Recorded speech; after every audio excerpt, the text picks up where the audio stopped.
c'est vraiment très contradictoire. Je suis pas du tout d'accord avec ça. Ils le disent en plus que le fait de manger n'importe quoi, ça peut amener à une mauvaise santé. Donc pourquoi compter les calories? Si vous êtes en déficit calorique, non, votre corps ne stockera pas les féculents que vous allez ingérer le soir. Si vous êtes en excès, vous avez beau les manger le soir, le matin, le midi, Ils il les seront stockera de la même façon. Voilà. Tout est une question de moment de la journée. Et ça, c'est vraiment ce qui leur manque dans leur réflexion.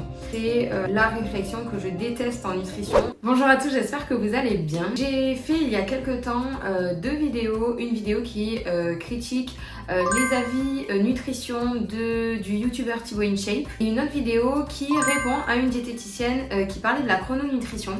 Et ces deux formats de vidéos que vous avez beaucoup aimé. Donc aujourd'hui, je reprends ce format et nous allons parler des conseils nutritifs de la youtubeuse Sissi Mua, qui est par ailleurs une sportive et qui fait beaucoup de vidéos aussi sur la nutrition. Donc on va voir ce qu'elle a à dire et on va voir si je suis d'accord avec son point de vue et si c'est pas le cas, pourquoi. C'est parti.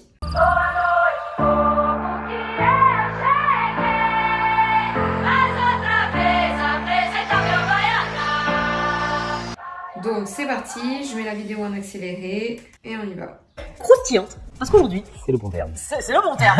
On va croustiller en lisant les pires conseils fitness que vous avez pu recevoir. Vous avez fait votre tour sur Instagram et il y a à boire et à manger là-dedans, on va pas se mentir. Mais c'est souvent les mêmes qui reviennent. Hein. C'est Ouais. des trucs qui Mais les a priori classiques. datent de 1980 mais et, qui a raison, mais ça n'en finit jamais en fait, les a et priori. qui perdurent et qui Ah continuent d'être engendrés quoi, aux générations futures. C'est exactement Très ça. important. Donc, Ne on va pas pouvoir perdre la commenter tout ça. connaissance archaïque.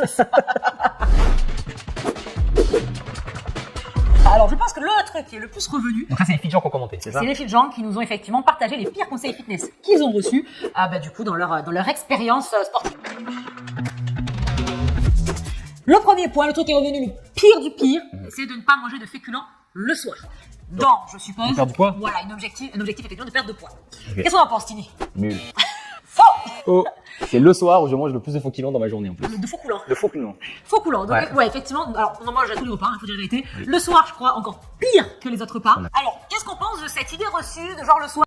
Alors déjà, ils parlent de eux, de leur profil, mais attention, c'est des gens qui font du sport tous les jours, enfin en tout cas je suppose, puisque c'est leur métier, donc forcément ils vont avoir des apports qui vont être différents d'une personne comme vous et moi, voilà, qui ne faisons pas forcément de sport tous les jours. Et ça, j'en parle d'ailleurs dans une vidéo, c'était sur le comptage de calories d'ailleurs, je vous mettrai la vidéo en barre d'infos sur la différence entre les sportifs qui parlent de nutrition pour les sportifs et des sportifs soit de haut niveau, soit en tout cas des gens qui font du sport tous les jours. Et il va quand même avoir une différence d'alimentation évidente. Eux, ils disent que voilà, ils mangent des féculents à tous les repas et qu'ils en mangent encore plus le soir. Ils sont ultra sculptés, ultra musclés, etc.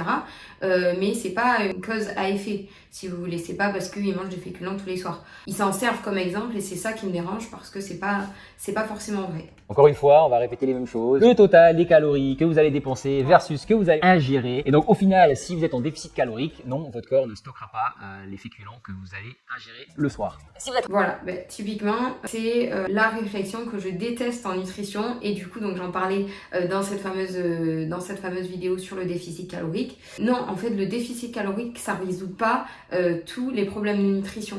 C'est-à-dire que le corps, il va avoir des besoins différents dans la journée. Donc en fait, déficit calorique, ça veut rien dire. Comme je le disais dans ma vidéo, si on est en déficit calorique, ça veut pas dire qu'on est en bonne santé, ça veut pas dire que ce qu'on mange est bon pour notre organisme, et ça veut pas dire que le corps en a besoin au moment où vous lui donnez.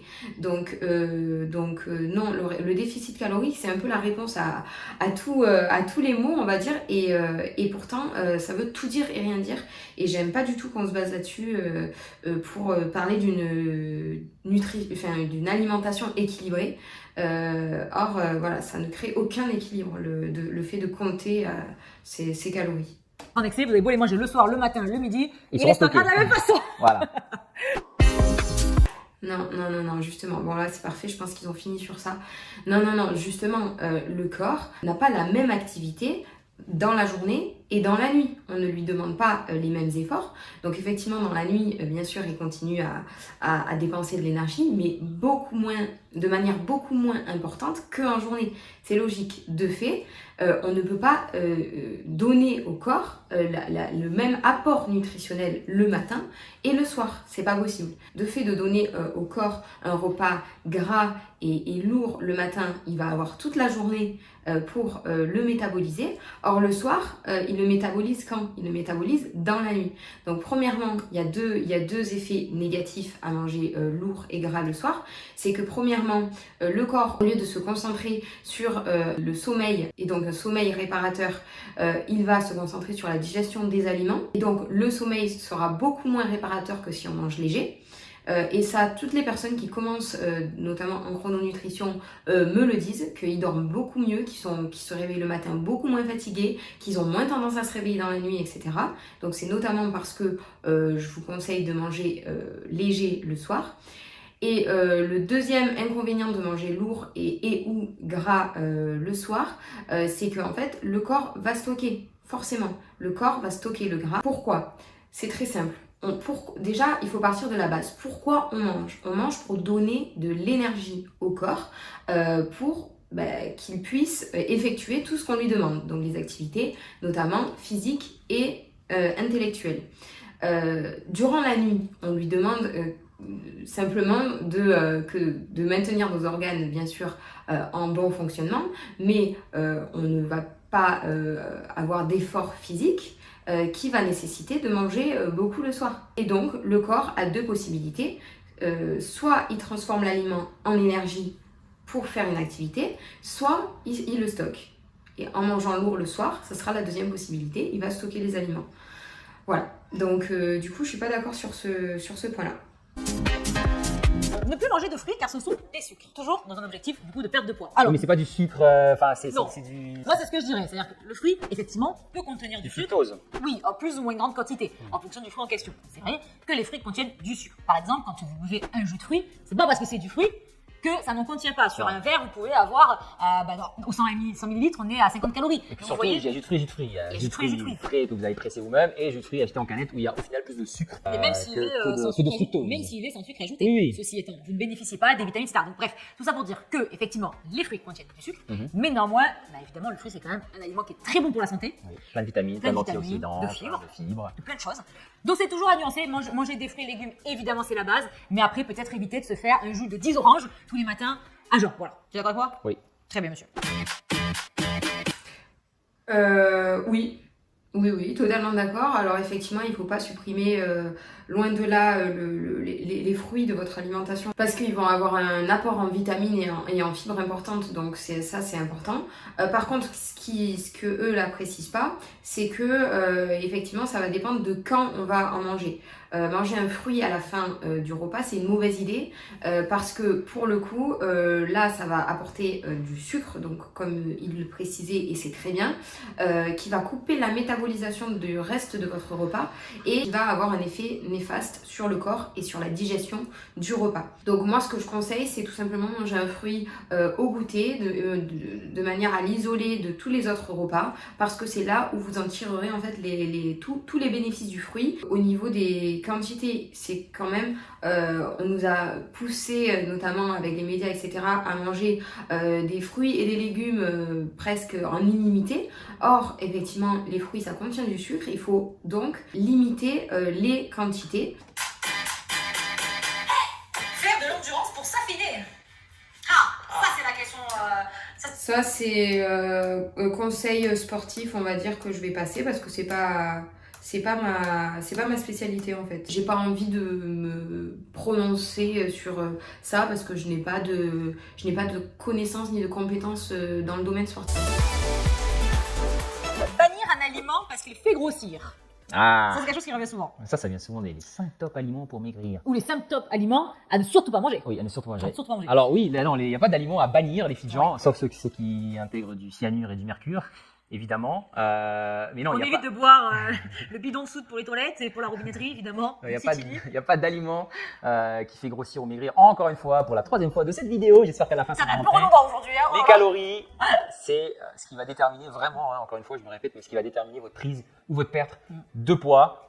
C'est pas parce que vous allez manger du chocolat ou de la glace ou un kebab ou un McDo par-ci par-là que vous allez Mais même tous les grossir. jours, j'ai envie de dire, au final, tu as des gens qui mangent très très mal, qui n'ont pas une bonne hygiène alimentaire et qui pour autant ne sont pas en prise de poids, qui sont Ouais, ça veut pas dire qu'ils minces. sont en bonne santé. Exactement, mais ça c'est un autre sujet effectivement. Alors c'est dommage parce qu'au début j'étais d'accord et ensuite un peu moins. Alors effectivement il n'y a pas d'aliments à absolument bannir, etc. parce qu'il s'agit d'un équilibre, donc un équilibre dans la journée, un équilibre dans la semaine, un équilibre dans le mois, et en fait la nutrition c'est une affaire de long terme. C'est pour ça d'ailleurs que aujourd'hui de plus en plus de régimes restrictifs sont décriés, et tant mieux, parce que le fait de se restreindre sur des aliments, sur une façon de manger, etc., ça ne peut qu'apporter frustration. Donc c'est une très mauvaise idée. Ensuite, donc du coup, qu'est-ce qu'il disait sur... Oui, alors du coup, il est revenu au déficit calorique. Dommage en fait, je comprends pas en fait pourquoi, qu'est-ce que ça vient faire là une fois de plus. Ils le disent en plus que le fait de manger n'importe quoi, ça peut amener à une mauvaise santé. Donc pourquoi compter les calories? Je veux dire, c'est vraiment très contradictoire, je suis pas du tout d'accord avec ça. Je vais les laisser finir, on va voir s'ils disent d'autres choses. Parce que une mauvaise hygiène alimentaire c'est quand même pas bon pour le corps, mais néanmoins vous pouvez manger avec des pizzas, si vous en mangez une demi par jour, vous avez 1000 calories à la fin de votre journée, donc on en revient toujours au même finalement. Ce qui compte c'est les calories, rien ne fait grossir ou mincir, c'est finalement l'ensemble de ce que vous allez manger. Manger un cookie ne fait jamais grossir si vous mangez ça toute la journée. En revanche, si vous en mangez 2 et que c'est en plus de vos calories qui sont déjà suffisants, forcément c'est l'aliment qui va faire que vous allez être en excédent calorique, tout simplement. Donc pas de besoin de faire de régime ou d'éliminer des aliments pour mincir, il faut juste avoir une journée qui soit équilibrée. Et finalement c'est du bon sens quoi. C'est QFD. Oui, donc effectivement, par exemple, elle parle de la pizza.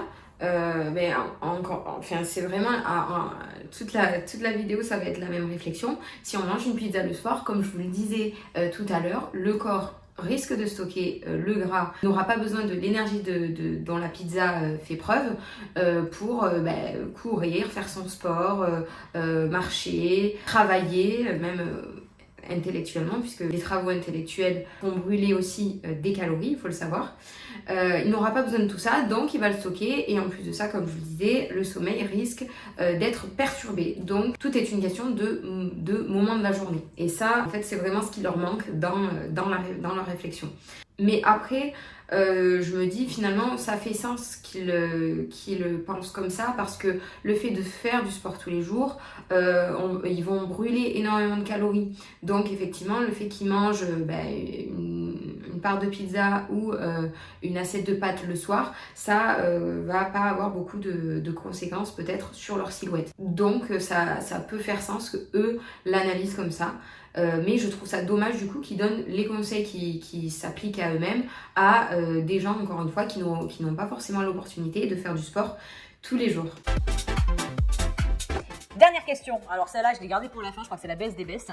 Une personne qui voulait perdre du poids et à qui on lui a du coup recommandé d'arrêter l'alimentation végétarienne, sous-entendu que manger veggie ferait prendre du poids.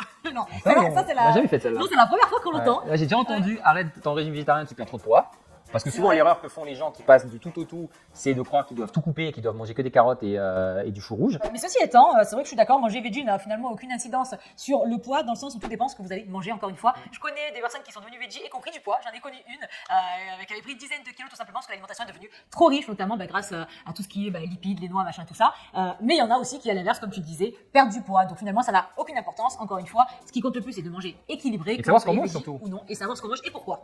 C'est de la conscience alimentaire, en fait, de savoir quel aliment va être plus riche qu'un autre. Effectivement, manger des amandes toute la journée, forcément, c'est très calorique et on va rapidement se trouver en excédent calorique. Et manger du chou rouge toute la journée, c'est pas calorique. C'est pas calorique. Donc voilà, il faut aussi juste une conscience alimentaire à avoir et encore avoir une approche équilibrée. Ça y est? Oui, alors effectivement, il développe pas plus sur le sujet. Moi, je suis plutôt d'accord. Il y a pas, ne pas manger de viande, par exemple, ne va pas faire forcément maigrir, mincir ou grossir. Ça va dépendre vraiment de ce qu'on va manger à côté, comment on va remplacer l'apport de viande dans les repas.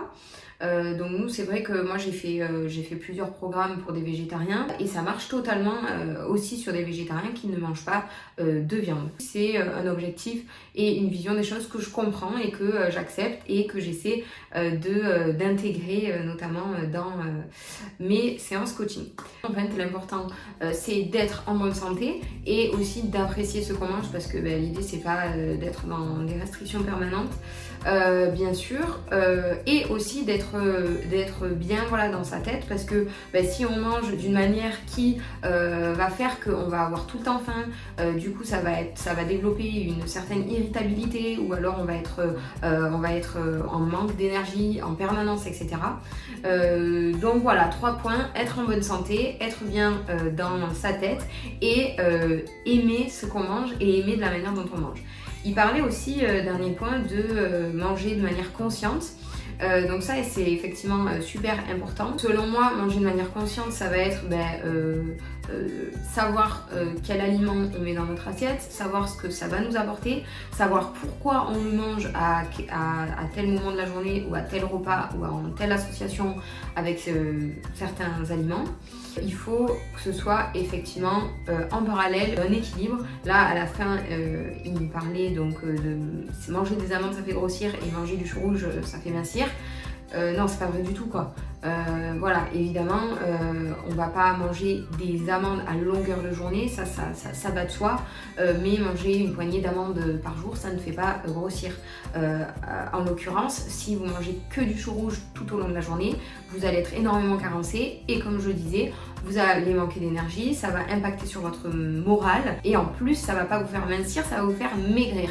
Donc, vous allez taper dans vos muscles, vous n'allez pas forcément perdre de gras, vous allez perdre du muscle et ça, c'est très très dangereux pour le corps et en plus vous allez reprendre les kilos que vous avez perdus.